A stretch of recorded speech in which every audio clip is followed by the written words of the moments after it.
Euzu billahi mineşşeytanirracim. Bismillahirrahmanirrahim. 38. sure Sad. Mekke'de nazil bo'lgan 88 oyat. Nahayat şefqatlik, mehribon Allohning ismi bilan boshlayman. Sad. Şalliq Qur'on bilan qasamki, bu Qur'on haqiqatan mo'jizadir. Balki kafirlar iymondan bosh tortmoqda va Rasulullahga muxolifatchilik qilmoqda. Ulardan ilgari kufr tufaylidan nurg'un ummatlarni halok qildik. Ular azobni ko'rganda faryod qildi. Halbuki u qochadigan vaqt emas. Ularga o'zlarining ichidan bir ogohlantiruvchi, ya'ni payg'ambar kelganligiga ular hayron qilishdi. Kafirlar aytdi, bu bir yolg'onchi sehrgardir. O nurg'un ilohlarni bir iloh qilmoqchimi? Bu haqiqatan g'alati ish. Ularning, ya'ni Qurayshning kattalari so'rinlardan qo'zg'alib chiqib etdi. Sizlar meninglar ma'budlaringlarga ibodat qilishda ching turinglar. Bu haqiqatan bizdan iroda qilinadigan bir ish. Ya'ni Muhammad sizlarni dininglardan tandirib, sizlarga o'zining ustunlik qozonishini iroda qiladi. Buni biz boshqa bir dindan, ya'ni Nasara dindikilardan anglamadik. Bu faqat o'ydirmadir. Qur'on bizga nazil bo'lmay, uningga nazil bo'ldimi? Balki ular mening zikrim, ya'ni Qur'ondan shaktidir. Balki ular texi mening azobimni tetig'ini yo'q. Yoki ularda g'olib, noiti karamlik Parvardigoringning rahmatining xazinalari bormi? Yoki ular osmonlarning, zaminning va ularning orasidagi narsalarning podshohligiga egami? Agar ular ega bo'lsa, ular o'zlarini osmonga ep chiqadigan shotalarga chiqsin. Ular Rasulullahga qarshi jamoalardan uyushgan, mag'lub qilinadigan qo'shindir. Ulardan, ya'ni Quraysh mushriklaridan ilgari Nuh qavmi, Ad qavmi va qo'ziqlar egisi Fir'avn qavmi payg'ambarlarni inkor qildi. Samud qavmi, Lot qavmi va aykiliklar, ya'ni Shuayb alayhissalom qavmi payg'ambarlarni inkor qildi. Ana shular payg'ambarlarga qarshi uyushgan jamoalar edi. Ulardan payg'ambarlarni inkor qilmagan birmi yo'q. Shuning uchun ularga mening azobim tegishli bo'ldi. Bular faqat bir ovoz, ya'ni birinchi qitimliq so'rinili kutdi. U qaytalanmaydi. Ular masxir qilish yo'li bilan Parvardigorimiz, sen bizga azobdan va'da qilgan nasibimizni bizga baldirroq qiyomat kunidan ilgari bergin deyishdi. Ularning so'zlariga sabr qilgan. Allohning dushmaniga qarta kuchli bandimiz Davudni asligin. U haqiqatan Allohga itoat qiluvchi edi. Biz haqiqatan tog'larni Davudga bo'ysundirib berdik. Ular Davud bilan attigini oqshimi tasbih aytadi. Qushlarni uningga bo'ysundirib berdik. Ularni taraf-tarafdan to'planib Davud bilan birga tasbih aytadi. Tog'larning, qushlarning hammasi Allohga itoat qiluvchidir. Davudning saltanatini kuchaytirdik. Uningga hikmat va hamma odam tushunadigan ro'shan so'z iboralarni ato qildik.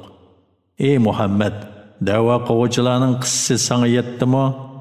O'z vaqtida ular Davud ibodat qilayotgan masjidning temidan ortilib tushdi. Ayni vaqtda ular Davudning yeniga kirdi. Davud ulardan qo'rqdi. Ular Davudga, qo'rqmagin, biz birimizga chekilgan ikki da'vogarmiz. Bizning oramizda odillik bilan hukm qilgin. Nohaq hukm chiqarmagin. Bizni to'g'ri yo'lga boshlagin dedi. Ularning biri, shubhisizki mening bu qarindishimning 99 sog'lig'i bor. Mening bir sog'lig'im bor. Qarindishim u bir sog'lig'imni menga bergin deydi. Aramizda bu to'g'riliq munozara bo'lib, u meni so'zda yengib qo'ydi dedi. Davud aytdi, o sening sog'lig'ingni o'zining sog'liqlariga qo'shib olishni talab qilib, rostilla seni bo'zaq qildi. Nurg'un sheriklar, ya'ni do'stlar, shubhisizki bir-birining haqqiga chiqiladi. Faqat iymon etgan va yaxshi amal qilganlar bir-birining haqqiga chiqilmaydi. Bular azdir. Davud bizning uni sinaganligimizni bildi. Parvardigordan mag'firat talab qildi, sajdaga bordi. Allohga tavba qildi. Biz uning xatoligini afo qildik. U bizning dargoyimizda albatta yaqinlikqa va yaxshi oqibatga ega bo'ladi. Ey Davud, seni biz haqiqatan yer yuzida xalifa qildik. Kishilarning orasida odillik bilan hukm chiqargin. Nafs xohishingga ergashmaginki, u seni Allohning yo'lidan ozdiradi. Allohning yo'lidan ozganlar hisob kuni ya'ni qiyomat kunini unutilganliklari uchun haqiqatan qattiq azobga duchor bo'ladi. Osmonni, zaminni va ularning orasidagi shaylarni bekor yaratmadik. O ya'ni ularni bekor yaratilgan deb qarash kofirlarning gumonidir. Kofirlarga do'zaxdan voy.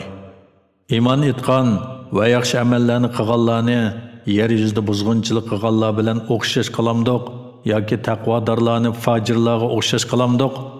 Bu ularning oyatlarini tafakkur qilishlari uchun, aql egalarining vaz-nasihat elishlari uchun biz sana nozil qilgan muborak kitobdir. Biz Davudga Sulaymonni ato qildik. Sulaymon nima degan yaxshi banda, u Allohga haqiqatan itoat qiluvchi edi. O'z vaqtida kashqurulliga uningga yaxshi yuguruk atlar to'g'rilandi. Sulaymon aytdi: "Men haqiqatan atlarni Parvardigorimni eslash uchun yaxshi ko'rdim. Ular ko'zimdan g'oyib bo'lguncha, ularni ko'zdan kechirish bilan bo'ldi." Sulaymon aytdi: "Atlarni mening oldimga olib kelinglar." Atlar elib kelingandan keyin Sulaymon ularning pochoqlarini, bo'yinlarini silashga boshladi. Biz haqiqatan Sulaymonni sinadik. Onun taxti ustiga bir jasadni tashladik. Ondan u buning sinoq ekanligini bilib tavba qildi. Sulaymon aytdi: "Parvardigorim, menga mag'firat qilgin. Menga mendan keyin mendan boshqa hech odamga muyassar bo'lmaydigan podshohlikni ato qilgin. Sen haqiqatan ko'p ato qilguvchisan." Biz Sulaymonga shamolni bo'ysundirib berdik.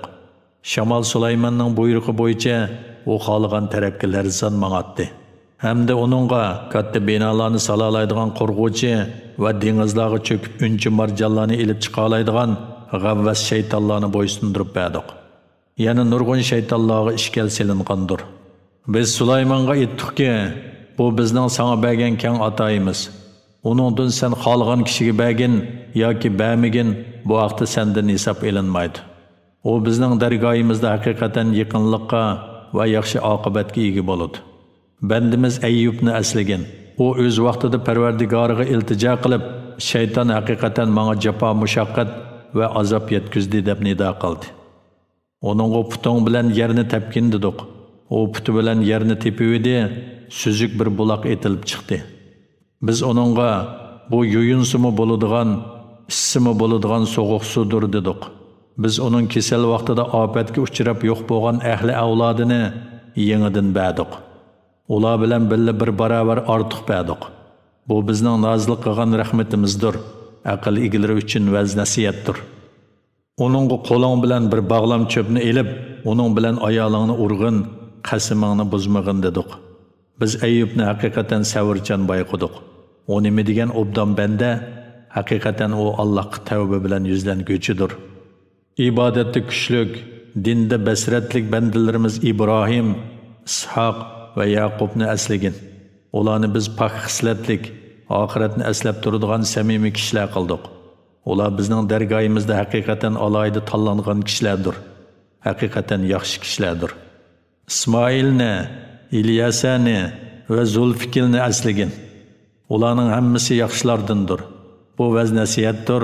Taqvodorlarga albatta yaxshi oqibat bor. U turalg'i bo'lgan jannatlardan iborat bo'lib, ularga uning darvozalari ochiqdir. Ular jannatlarda taxtlarga yo'linib o'ltiradi. Ular jannatlarda nurg'un mevalarni, nurg'un sharoblarni talab qilib akeldirib turadi.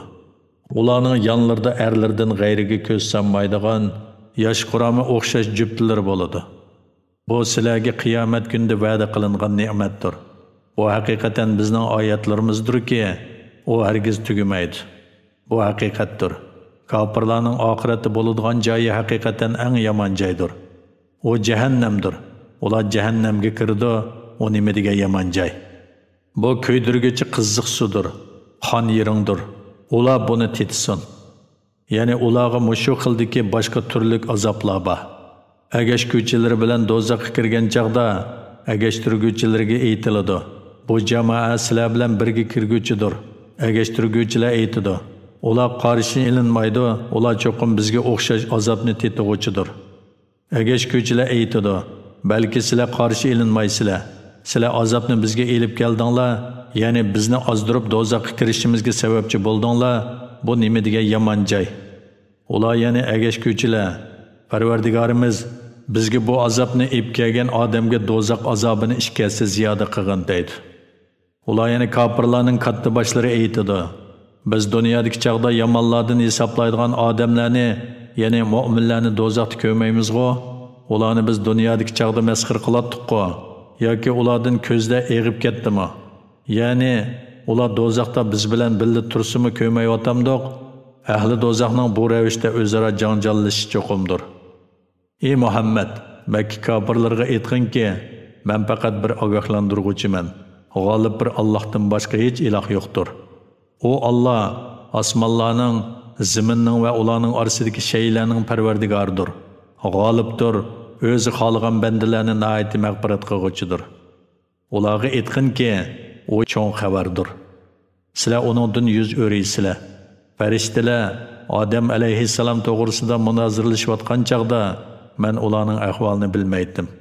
Menga faqat vahiy qilindiki, men ro'shan bir ogohlantiruvchiman.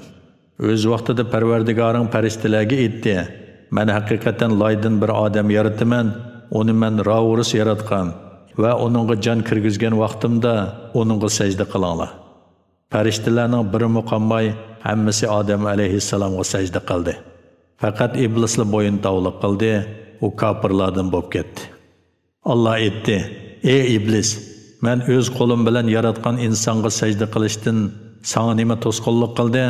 Uningga sajda qilmasliging takabburlik qilganligingdanmi yoki yuqori martabaliklardan bo'lganligingdanmi?" Iblis: "Men uningdan ortiq. Meni o'tdan yaratding, uni loydan yaratding" dedi. Allah: "Sen jannatdan yo'qol, sen haqiqatan qo'g'landi bo'lding. Sana haqiqatan qiyomatgacha mening la'natim bo'lsin" dedi. Iblis: "Parvardigorim, menga xaloyiq tirildiriladigan kun, ya'ni qiyomat kunigacha muhlat bersang, ya'ni meni hayot qoldirsang" dedi.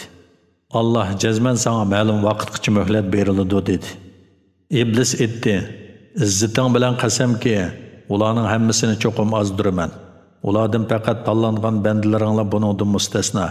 Allah aytdi: "Mening so'zim haqdir. Men haqni so'zlayman. Sen bilan va ulardan sana ergashganlarning hammasi bilan cho'qim jahannamni to'shqizaman.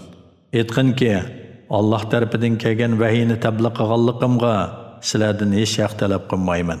Men Qur'onni iftiro qiluvchilardan, ya'ni yolg'ondan to'quvchilardan emasman. Qur'on faqat jahon ahli uchun vaz nasihatdir. Bir muddatdan keyin uning rostligini cho'qim bilasizlar."